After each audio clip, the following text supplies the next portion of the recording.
नमस्कार साथियों, आप देख रहे हो आपका पसंदीदा यूट्यूब चैनल अभिषेक क्लासेस। साथियों, आपको ये जानकर बेहद ही खुशी होगी कि भारत देश की एकमात्र ऐसी भर्ती जिसमें बिना किसी एग्जाम से और आपकी सरकारी नौकरी लगती है। ये भर्ती भारतीय डाक विभाग के अंदर हर साल आ रही है। 2024 में भी आई थी, उससे पहले भी आई थी और अभी 2025 में भी शुरुआत के महीने यानी कि जनवरी में ही आ चुकी है। तो इस भर्ती को लेकर के जो इस भर्ती की अपडेट है कुछ, उसको लेकर के फाइनली इस वीडियो को आप तक पहुंचाने की कोशिश कर रहा हूं।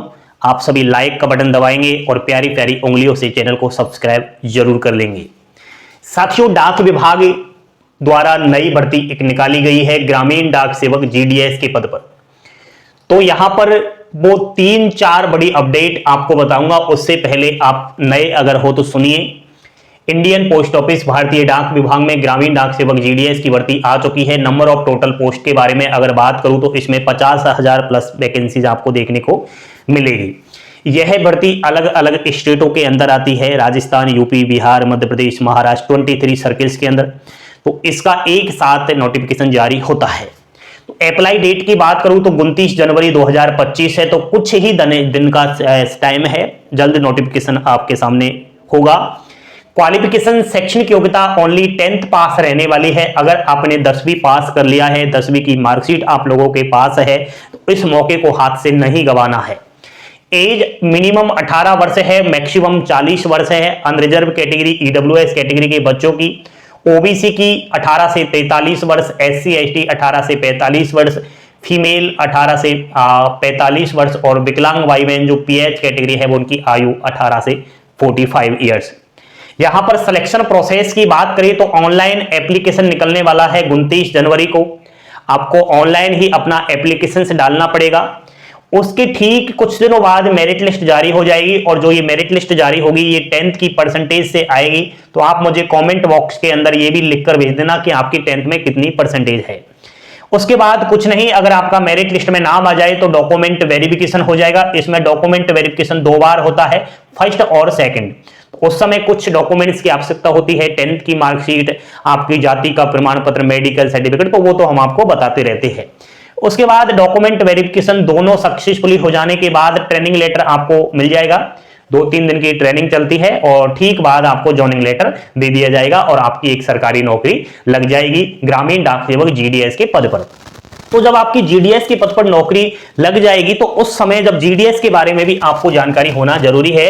पहला एक सवाल बार बार आपका आ रहा था और ये एक बड़ी अपडेट है आप लोगों को कि जीडीएस भर्ती के में कंप्यूटर सर्टिफिकेट की आवश्यकता होती है या नहीं होती। तो सुनिए, देखो भाई, ऑफिशियली डिपार्टमेंट ऑफ पोस्ट की नोटिफिकेशन की बात करूं तो यहां पर मैं स्क्रीनशॉट आपको दिखा रहा हूं। यहां पर केवल यही बोल रहा है कि नॉलेज ऑफ कंप्यूटर, आपके पास कंप्यूटर का नॉलेज होना चाहिए, न कि आपके पास कोई सर्टिफिकेट होना चाहिए।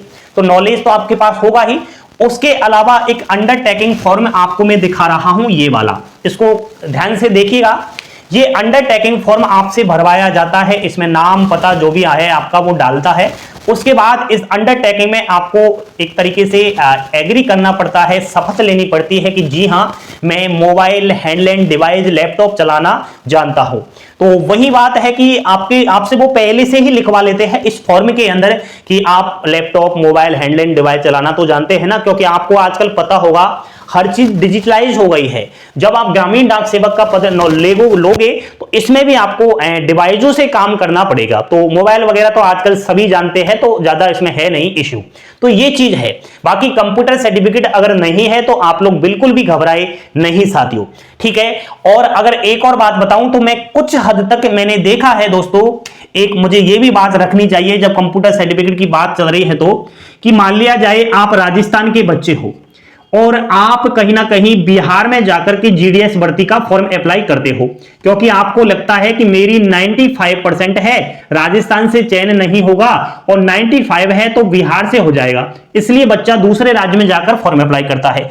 मान लिया जाए इस राजस्थान के बच्चे का बिहार में चयन हो जाता है किसी भी डिवीजन के अंदर 95% पर, तो हो सकता है जिस डिवीजन के अंदर आप अपना डॉक्यूमेंट वेरिफिकेशन करवाने जाओ वहां आपसे कंप्यूटर सर्टिफिकेट मांग लिया जाए। क्योंकि दोस्तों बाहरी राज्यों के बच्चों से मैंने अक्सर देखा है, कुछ बच्चों का कहना है सर हमसे कंप्यूटर सर्टिफिकेट मांग लिया गया था। यहां पर दोस्तों जीडीएस में 3 प्रकार के पद होते हैं, एक तो होता है बीपीएम, दूसरा होता है एबीपीएम और तीसरा होता है डाक सेवक। तो ज्यादातर बीपीएम का कार्य होता है मोबाइल हैंड एंड डिवाइस का, तो बीपीएम के पद पर अगर आपका चयन हो जाएगा तो बाहरी राज्य में अगर आप जाओगे तो यह हो सकता है कि आपसे कंप्यूटर सर्टिफिकेट की डिमांड करें। ठीक है, नेक्स्ट दोस्तों ये हो चुकी है कंप्यूटर सर्टिफिकेट की बात। अगला अपडेट है कि डाक विभाग जीडीएस को 8वें वेतन आयोग में शामिल करने की मांग को लेकर के अब जो है नई प्रयास किए जा रहे हैं। आप सभी को पता तो है ना, भारत देश के अंदर भारत सरकार के द्वारा 8वें वेतन आयोग को मंजूरी दे दी गई है और ये जनवरी 2026 से फाइनली लागू हो जाएगा। जनवरी 2026 से सभी गवर्नमेंट एम्प्लॉइयों की सैलरी में 2 गुना बढ़ोतरी हो जाएगी। समझने का प्रयास करो, मान लिया जाए किसी कर्मचारी का जो बेसिक पे है, जो मूल वेतन है वो 18,000 रुपए है, तो डायरेक्ट 8वें वेतन आयोग से ये बढ़कर 41,000 रुपए हो जाएगा। फिर इसमें आप प्लस महंगाई भत्ता और जोड़े 50%, तो आप भी समझ सकते हो सैलरी बहुत ज्यादा हो जाएगी। तो यह है कि 8वें वेतन आयोग में शामिल करने की मांग को लेकर लगातार यहां पर यह बात रखी जा रही है। और थर्ड नंबर पर है कि डाक विभाग का जो निजीकरण का अपडेट आ रहा है, डिपार्टमेंट ऑफ पोस्ट सर्कल को निजीकरण किया जा रहा है, तो इसको लेकर भी कहीं ना कहीं नए प्रयास किए जा रहे हैं। एंड आरएमएस जो सेवा बंद कर दी गई है, आईडीएस का निर्माण कर दिया गया है, तो अब सभी जगह डिलीवरी होगी आईडीएस के द्वारा। सभी कर्मचारी जो आरएमएस में थे वो आईडीएस में लगाए जाएंगे।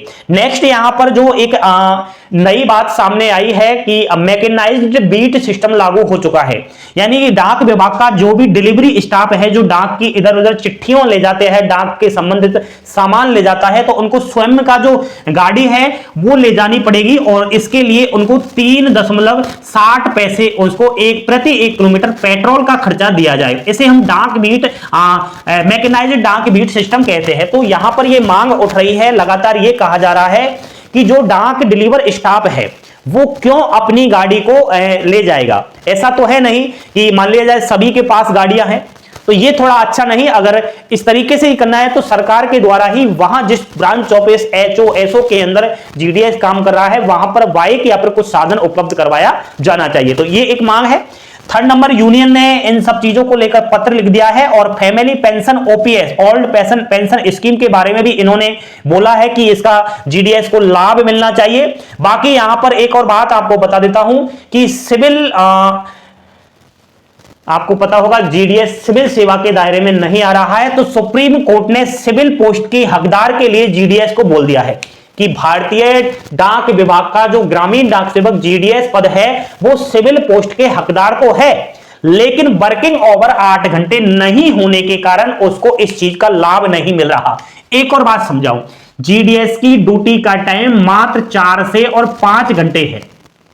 अगर यहां पर लेवल 1 में है तो 4 घंटे है, लेवल 2 में है तो 5 घंटे है। यहां पर 90% कर्मचारी 4 घंटे वाले हैं लेवल 1 वाले और 10% कर्मचारी लेवल 2 वाले हैं। यहां पर लेवल 2 का जो बेसिक पे है वो 14,500 रुपए है, ठीक है, बीपीएम का, और लेवल 1 का जो बेसिक पे है वो 12,000 है, ठीक है, बीपीएम का। इस तरीके से तो यहां पर इनका जो वर्किंग आवर है वो 4 से 5 घंटे है, इसलिए यहां पर सिविल पोस्ट के हकदार का उनको लाभ नहीं मिल रहा, बल्कि सुप्रीम कोर्ट ने तो ये चीज मान ली है। तो आपको मैं बता दूं, अगर जीडीएस की ड्यूटी टाइम 8 घंटे कर दिया जाए तो जीडीएस की बल्ले बल्ले है। इसके लिए भी लगातार प्रयास किए जा रहे हैं। अगला है जीडीएस का जो समूह बीमा है, जो ग्रुप इंश्योरेंस है, उसकी सीमा अवधि 50,000 रुपए से 5 लाख की जानी चाहिए। तो डिपार्टमेंट ऑफ पोस्ट ने तो ये स्वीकृति प्रदान कर दी गई है। डिपार्टमेंट ऑफ पोस्ट ने तो बोल दिया है कि जीडीएस का जो ग्रुप इंश्योरेंस है उसको हम 50,000 से 5 लाख रुपए कर देंगे।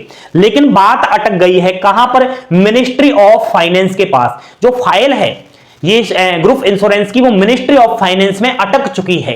अब इसके लिए अभी हाल ही में मुलाकात की गई है जो जीडीएस के शुभ चिंतक हैं उन्होंने, और केंद्रीय वित्त राज्य मंत्री जो है पंकज चौधरी, उनसे कहा है कि जल्द जीडीएस को ग्रुप इंश्योरेंस 5 लाख किया जाना चाहिए। तो यहां पर केंद्रीय वित्त राज्य मंत्री पंकज चौधरी का कहना है कि दिल्ली में अभी आदर्श आचार संहिता लगी हुई है, क्योंकि दिल्ली में अभी चुनाव है, इस कारण इस चीज को लेकर के अभी थोड़ा डिले होगा। लेकिन मुझे लगता है कि जीडीएस का ग्रुप इंश्योरेंस 50,000 रुपए से 5 लाख होगा। टेंशन ना करो।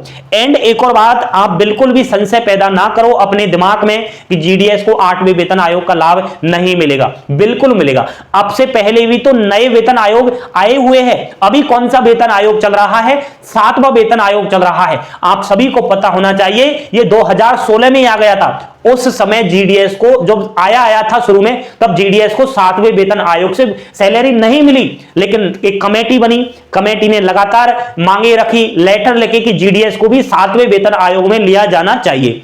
तो 1-1.5 साल बाद 7वें वेतन आयोग में लिया गया और उसी से आज जीडीएस की सैलरी मैंने बताई कि बेसिक पे 12,000 रुपए है। आप बताओ, जब 7वें वेतन आयोग का लाभ मिल सकता है तो 8वें वेतन आयोग का लाभ क्यों नहीं मिलेगा? मिलेगा, हम दिलवाएंगे आपके लिए, आधी रात पर भी खड़े होंगे, टेंशन करने की आवश्यकता नहीं है। और बात करें सिविल सेवा की, तो दोस्तों सिविल पोस्ट के हकदार तो है, लेकिन पहले ड्यूटी टाइम बढ़े। अब इनकी मुख्य जड़ अगर बताऊं, जीडीएस का जो शोषण हो रहा है उसकी जो जड़ बताऊं, वो है ब्रिटिश कालीन असंवैधानिक जो रूल है, वो है रूल 3A। अगर ये रूल 3A हटा दिया जाता है तो आज ग्रामीण डाक सेवक पूर्ण गवर्नमेंट एम्प्लॉय हो जाएगा, सरकारी नौकर हो जाएगा। बिल्कुल, अब ये अर्ध सरकारी नौकरी है, लेकिन ऐसा नहीं कि इसको हटा दिया जाए, स्थायी जॉब है। तो बिल्कुल आप लोग तैयार रहे, 10वीं पास बिना परीक्षा नौकरी है। ये नए अपडेट थे जो मैंने आपको बताए। कैसी लगी जानकारी पसंद अवश्य आई होगी, मुझे पूर्ण विश्वास है। सभी मेरे भाई बहन इस चैनल को सब्सक्राइब आज ही कर लेवे और सभी सोशल मीडिया से जुड़ जावे, क्योंकि हमेशा आपके हक की लड़ाई और हमेशा आपके फ्यूचर के बारे में बात करने वाला एकमात्र यूट्यूब चैनल है अभिषेक क्लासेज। वरना आजकल तो ढेरों सारी गलत अफवाहें आ रही है, झूठी खबरें आ रही है सोशल मीडिया से। अगर बचना है तो दोस्तों हमेशा आप सच्चाई की ओर जाओ, सच्चाई एक दिन आपके काम आएगी। हंसते खिलते मुस्कुराते रहो, यही जीवन के अंदर काम आएगा। धन्यवाद। जय हिंद, जय भारत।